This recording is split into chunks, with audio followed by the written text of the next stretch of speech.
So ROBOBLITZ was ROBOBLITZ. You guys did that independently, right? Yeah. Okay, cool. But you were funded by, or who gave you the initial investment for that game? Private financiers. Great. Yeah. We won't go any further than that. Dan Quayle's secret robot game. Yeah. Was that? So and then since then, we'll come back to ROBOBLITZ in length more in a few minutes. Okay. But since then, like I said before, you've had downloadable games, not retail releases. Right. So when you guys set out to make these new projects, it's always ended up this way. Is it because? Did you have bigger ideas, after ROBOBLITZ that were not able to be done because you couldn't get a certain amount of money to do it? I think before ROBOBLITZ even there were bigger ideas. Okay. The original idea, the original project for Naked Sky was this game called ROBOLords. It was going to be this big, sweeping, epic robot customization type game, and it still to this day hasn't been made because it would cost a lot of money. Right. And since then, of course, there's I can think of 10 games I'd want to make right now that would cost way more money than I have. Right. You make a downloadable game, it just makes sense. Right. If you're independent, right, or low budget or whatever. Right. Pressing discs and putting them in boxes and doing box art and putting them in trucks and shipping them, that costs a lot of money. Right. And when you can't even scrape by marketing dollars to make sure people just simply heard about your game, the idea of actually having a box product is completely crazy. Right. So, it just makes sense to do it downloadable. Cool. And why not? Why not? Yeah, why not? It's eco-friendly to do it. Exactly. Green games. Yeah. That's great. So when you guys began this partnership with EA, that was obviously something that could increase the pedigree or increase your chances of making a retail game down the line. Was that in your thinking when you guys got together with them? Maybe. I'm not sure. I think getting together with EA was just it's Maxis EA that we're working with. And they're great, both EA and Maxis. Awesome people. Cool. Love them. And really sweet people, really brilliant people. The folks who work at Maxis, they're some of the most talented designers and producers. I think EA has gotten a bad rap in the past. People are like, oh, they're evil, but it's not true. No, EA is really cool. Yeah. And they pay quickly when you're working on contract from milestone to milestone. And that's extremely important for people that really need the milestone money to keep the lights on. Right. No, they're awesome. I have nothing bad to say about them. Cool. Working with them was just, it wasn't necessarily to give us the opportunity to make a big game somewhere down the line. Of course, that's always in the back of our mind. Sure. It's just a great opportunity. Right. It's like, here's a game, we're really interested, they're really interested, we have good ideas, let's go and do it. Cool. So that's really what it came down to. Cool. Yeah. Nice. And of course, everybody, hedges their bets. Trying to get games greenlit is not easy. Right. So, they tend to be downloadable in the end because it's just you're making a cheaper game. It's less of a risk. Right. So, that's great. So there's not, I guess going into this interview, I'm thinking that there's a certain downloadable market. I'm picturing a Naked Sky that's saying, we're a downloadable company, this is an idea in my head. I don't know if Naked Sky wants to be a downloadable company. Yeah, so there's not a lot of companies out there that are just trying to do that. Right? Well, no, I think there are. Yeah. Sure. I think there are tons of companies that have define company. I don't know. Let's say developers. I think there are plenty of developers out there that have no illusions about making some giant game that's in Walmart. And even the games that are AAA don't necessarily have to be retail anymore. Yeah. Look at Steam. That's what I want to talk about too. There's amazing. I love Steam. There's amazing stuff on Steam. Pretty much you can get any game that comes out now on Steam. It's true. And why not? You know.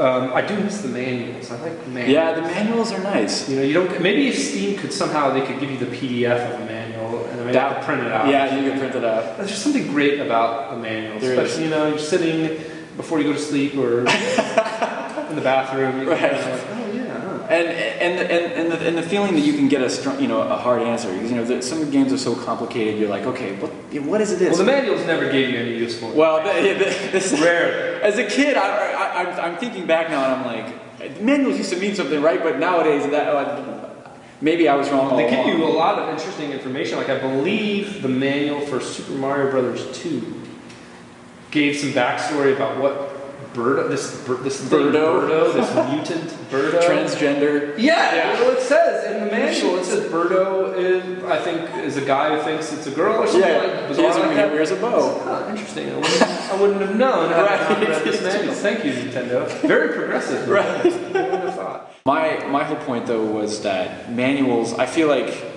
I mean, maybe it's because I was playing Two Worlds 2 recently, but the manual had nothing inside of it. Like, nothing. Yeah. Why even print this? Right. Because you told me the attack button, and you showed me some pictures. And but it's nice. It's nice to hold the glossy it paper. Is.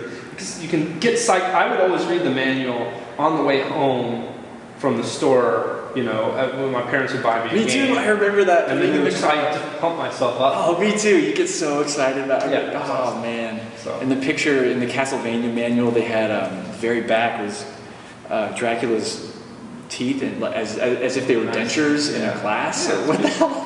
Beautiful. Little things like that. I remember that about So aside from that, yes. I see there's no reason not to enjoy digitally distributed games, and so I think Steam is great. And I think there are definitely companies out there that have no bones about making downloadable games. Right. They don't care to make disc titles. Right. Disc titles are always looked at as like the higher level, so I don't know if that will ever change. It probably will eventually. I think that we'll come to a point where people don't go to Walmart anymore. Maybe, I don't know. There's what's wonderful about the Walmart thing is if you want to sell like a game, especially like a bargain title game, you have a great chance of selling it in a brick and mortar store. Right. Sometimes more so than you would online. Because, okay, let's say I make some game, some really obscure weird game that's not very good or something, you know, but it's a box product. Well, if it's on the shelves during the holidays, mom going down and looking for something might just look at shiny box and go, oh, Junior might like that, and just why not? It's $15. You know? It's $15, and it's not. I said that again because I spit everywhere. It's $15. Might as well get it. You know, and then you've sold the game. Great. It may be a shit game, but hey, you've sold it. Right. Whereas if it's online, chances are someone's bought you a gift certificate or you're shopping for yourself, and you're going to be a much more it means more then, yeah, you're going to be a little more like, well, I got my pick of the litter, I can pick any game I want because it's all here, so I'm going to use these $15. I'm going to research it. Right.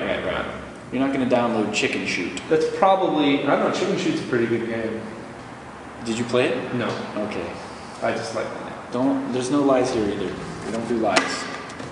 Interview's over. I'll ask if you keep doing that over and over. Interview's over. That'd be a good shtick. You could have a shtick where you're just like, it's over. We're good. Okay. But you could do that a bunch of times.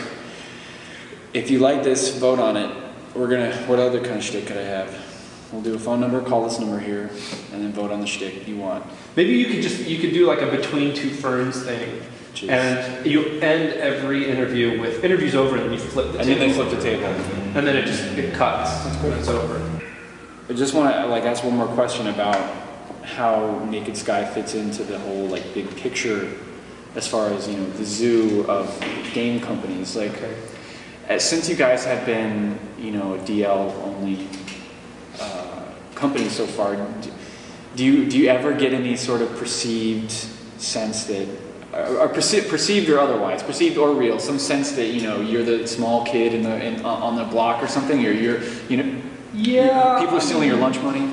Yeah, I mean, it's just like in movies, right? You do one thing and you sort of get pigeonholed. Right. You know, you make a comedy, no one's going to come to you to make an action movie. They want Right. you to make another comedy, Right. especially if it's successful. So once you start making downloadable games, people start seeing you as a downloadable shop. Once you start doing top-down shooters, then you're going to be making more top-down shooters, like going from Star Trek to MICROBot, you know, same engine. I was going to ask about that. Because it's easier. It's easier. Someone comes and looks at, okay, what are the risks?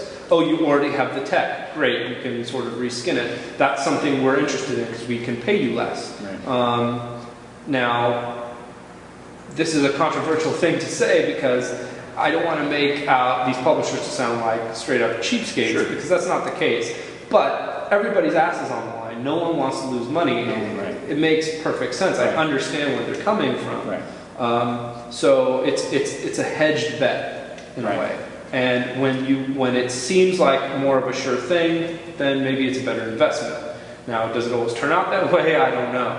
But that is where the thought process generates. You know, it's okay. You've got the engine, you've got the staff, you've done one. Can you do another? We're not interested in you doing a different type of game, like a 3D game or an open world game. No, you haven't done that. You haven't proven yourself in that. So stick to what you know. And it's hard because you don't necessarily want to make those games. The next thing you know, oh, now I'm the shop that does cartoon to game, you know, crossovers that involve rhythm. You know, like I make rhythm games. You know, I've done the SpongeBob game, and now I'm looking forward to doing the, I don't know, Ed and Ed game or whatever it is. Yeah. But you don't have any great stories about, oh, this one time we were in, you know, the GDC and this guy was like, you know, laughed at us or like. No, everybody's been really supportive. Right. You know, I haven't ever worked on a game where during the development there was any hostility or negativity. Right, sure. Everybody's been really cool about it, and every time we show it to people, they're really supportive. And that's always been nice. Am I extremely proud of all the games we make? Yeah, I mean, I am. I'm glad that we got to make them. I know they're not perfect games, but you know, I'm happy I had the opportunity to make them and at least get a couple things in there that I'm really, really proud about. Like, you know, Star Trek, say what you will about the game, the reviews are the reviews, but I'm really happy that I got to get this escape pod mechanic in there, which I thought was kind of novel and interesting, where when you die, you have a chance to jettison out in this escape pod and fly around. Oh, no kidding. If you stay alive and you don't get killed in your little pod. fragile craft, then you get to keep your pickups, whereas you would have lost them. Oh, cool. And just being able to try and do something a little different when you have a really tight schedule and you're a really rigid kind of MO, then you know, it's nice to have that opportunity. Cool. Nice. Yeah. I haven't played the Star Trek game, so forgive me for not having. No, it's all right. I mean, you know, it's a controversial one because a lot of people came out and said, well, is this really a Star Trek game? What's Star Trek about it? And there was a lot of fan criticism, and it was all deserved, I think, you know, from a fan's perspective. Sure. But I think the idea of the game was to try and make something that wasn't just for Trekkies. Right. I think if you were a hardcore Trekkie, you didn't really care for this Star Trek DAC game. Right. But the idea was not to make a game for Trekkies. I mean, J.J. Abrams' entire MO was, let's make a movie that's for beyond Star Trek audience. Let's try and make something that more people can appreciate. So you guys were trying to and don't feel left out because they're not hardcore Trek fans. Right. So the game was trying to emulate that. Wow. And you know, there's this really awesome indie game from way back called Subspace, and now I think it's like fan-driven and it's called Continuum. Oh, okay. But the idea was that and another game called Net Trek, and to kind of take the spirit of those games and make something new in that vein. Okay. So that was the idea, and I thought it was fun. You know, it's not the best game in the world, but you know, I'm happy we made it. Cool. Well, let's go back to ROBOBLITZ for a second. Mm-hmm.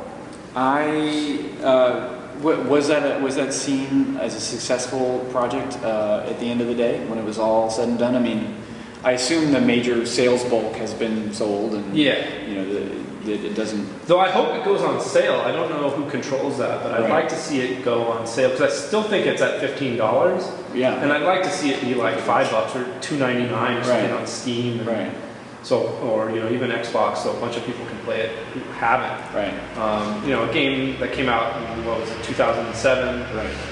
2006, should definitely. I mean, it should be almost free. I don't know. I'd like it to be super cheap so tons of people could play it. Right. Exactly. Yeah. But yeah, most of the people who have played it have played it. I don't expect it to make a ton of money from here on out. Sure. It was critically, I would say, it did very well critically. Great. We won a bunch of awards. We were nominated for a bunch of things, and it was great. The response was great. Yeah. The feedback from fans was awesome. Great. Financially, no, it wasn't. It basically put Naked Sky in a position where we're working for publishers rather than being wholly independent. Right. So that's how that chapter ended. Okay. If it sold like gangbusters, that would have been great because we would be beholden to no one and get to do whatever we want. Right. But the fact of the matter is that's not the case. Right. And we work on contract projects for publishers, and we do games that are financed by other entities, like be it Star Trek or MICROBOT with EA. Right. Cool. Yeah. Cool. Well, I was impressed with the game. I didn't expect it to be physics based when I started playing it. Yeah. And that was kind of a pleasant surprise.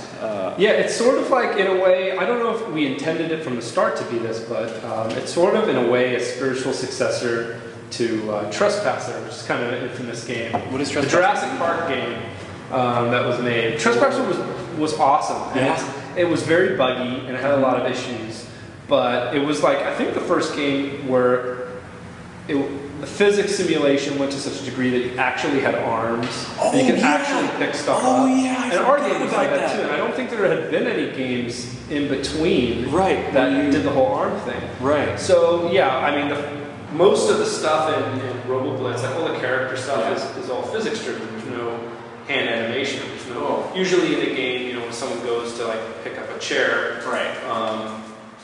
it's a canned animation, and it's the same thing every time. This was all procedural in the sense that it was physically simulated, and it just gave us a lot of room to do really cool, novel stuff. Cool. Yeah. Wow. Yeah, I kind of had the kind of a wow point with the mission. It was one of the first missions. I think it was one of the fuel missions, the oil drum missions.